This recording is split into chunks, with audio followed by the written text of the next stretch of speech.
What's going on, guys? King Raven here, coming at you with another video today. So today we've got another great knife from the Lefty PassAround Group.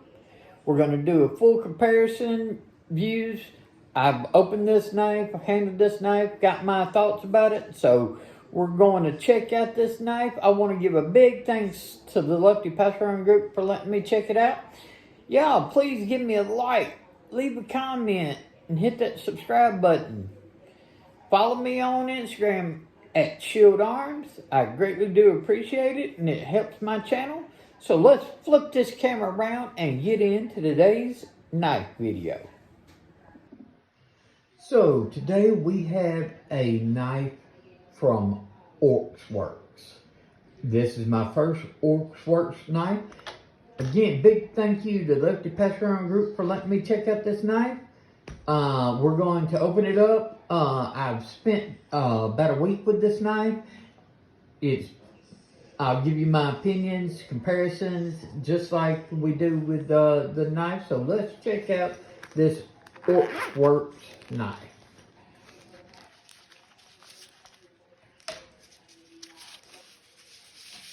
So we have the Ochs Worx Lontra EDX. There's a couple of different versions of this. This one happens to be the version with the purple fat carbon inlays. I know they have a solid titanium. They've got one with twill carbon fiber, and I think they've got one or two other different colors of like fat carbons. But this happens to be the purple haze fat carbon one. And my personal opinion, this is the one that I like the best. This is, if I was getting this knife, this would be the model that I would want, would be the purple haze fat carbon. I think this is, the way they did these inlays is outstanding. So, these are made by Reate. So, manufacturing quality is going to be top notch. What are we looking at here? We've got the inlays are purple haze fat carbon, titanium handles. We've got an M390 blade, milled titanium pocket clip, and it sits fairly decent. You do not have much out of the pocket. I wouldn't really want much deeper carry than that, and then it becomes too hard to draw. With the back spacer and everything, you've got your lanyard bar right there, so that's the best way. If you're going to have something for a lanyard, I think something like this is outstanding because it doesn't interfere with like the show side scale and where you just have a hole going through there and everything. I'm not a lanyard fan myself, but I know there are people who are. Minimum hardware, and if you look back here, there's a little filler tab that is inset with this single screw here. So you've got a screw here, and the pivot is all the hardware. But if you wanted to switch this pocket clip, you can. It is reversible with that removal of that screw and that particular filler tab. This will set in on the other side. It is a titanium frame lock, but because these have the inlays, whether you want to say it's a full frame lock and a bolster lock, whatever and everything, I like that. I love the milling and everything that is right here by the pivot. As you can see, it gives good not only aesthetics, but it actually gives good pinch grip and everything placement and, you know, traction for your thumbs. For a small knife, this is a relatively small knife. It is very ergonomic. So let's go ahead and get into it. You've got a front flipper and thumb studs. Nice M390 blade. It's got a nice wedge that comes across. Flat grind. At least I don't think it's hollow. No, it's pretty flat in my opinion. it's a hollow and everything. It's not a real deep hollow, so I'll link the website below. It'll say for sure, but it's got a nice slicey grind. And because it has no flipper tab, this works great as a nice, not only sharpening tool, but a finger tool. I've got about medium-sized hands, so I can get up to that first knuckle and everything easily, no problem. Good jimping, along with this little divot back here. Your thumb just rests right there. So whether you're choked back like this or here, I get a very comfortable grip no matter which. And with the swedge and the tip, you've got nice puncturing and draw cuts. So this has been a very little, what I'd say it's more of like a medium size and everything. It's not that small, but it's a compact knife that makes it very easy to carry. So the Lontra EDX. Let's do some size comparisons. Let's see against the Para 3 and the Benchmade Bug Out. As you can see, it is more compact than both the Para 3 and the Bug Out, but sharpened blade length, we are not much different from the Para 3. The Para 3 is a little bit longer. The Bug Out definitely has more sharpened blade length than the Lontra EDX. Move these to the side.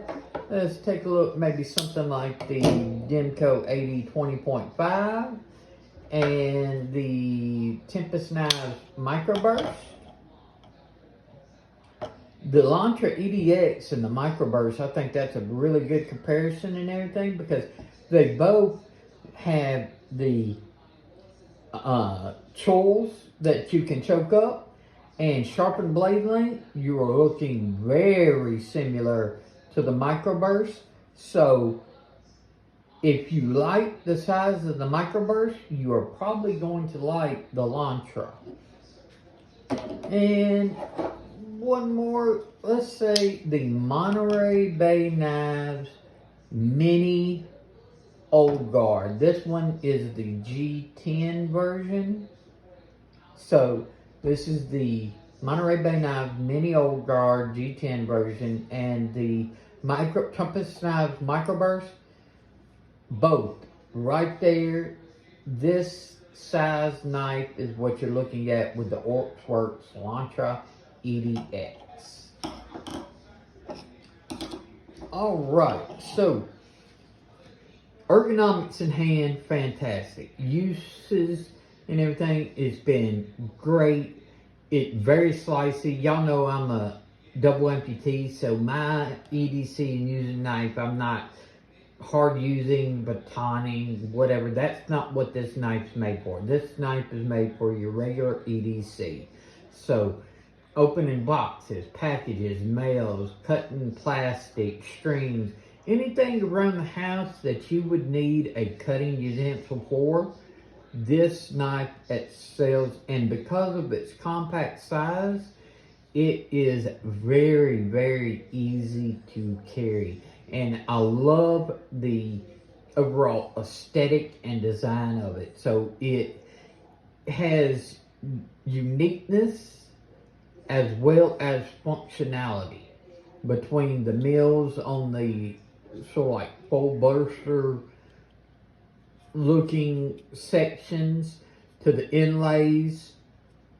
Just very good looking knife no matter which side you're looking at. And the choke up spot, very ergonomic. I find myself using it most either in this pinch grip like this, or where I'm actually choked up like this.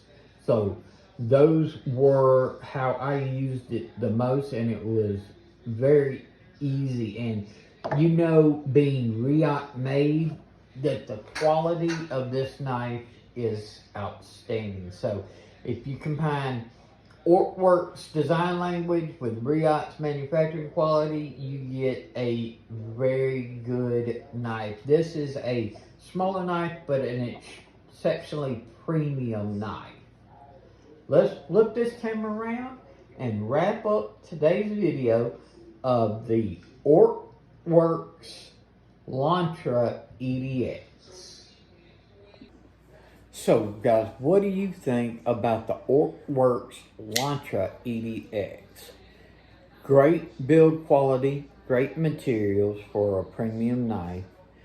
Action is outstanding. Very smooth, whether you're using the front flipper or the thumb studs. The detent is great. Lockup is totally solid. Fit and finish, classic Reate, outstanding. So I would like to know what y'all think about the Ochs Worx Lontra EDX, and is there another model from Ochs Worx that you think I should check out? I was looking at his website, and he's got a couple of models out there that seem interesting to me and everything. Hopefully I can get my hands on another one. I'd like to know y'all's thoughts. Big thank you to Lefty PassAround Group for letting me check out the Ochs Worx Lontra EDX. Y'all, let me know what you think. Leave a comment. Hit the like button. Hit the subscribe button. I'm going to put it right here, and check out this other video. Follow me over on Instagram at Shield Arms. I greatly appreciate it. It helps my channel. As always, y'all be safe out there. I'm King Raven, and I'll catch you in the next video.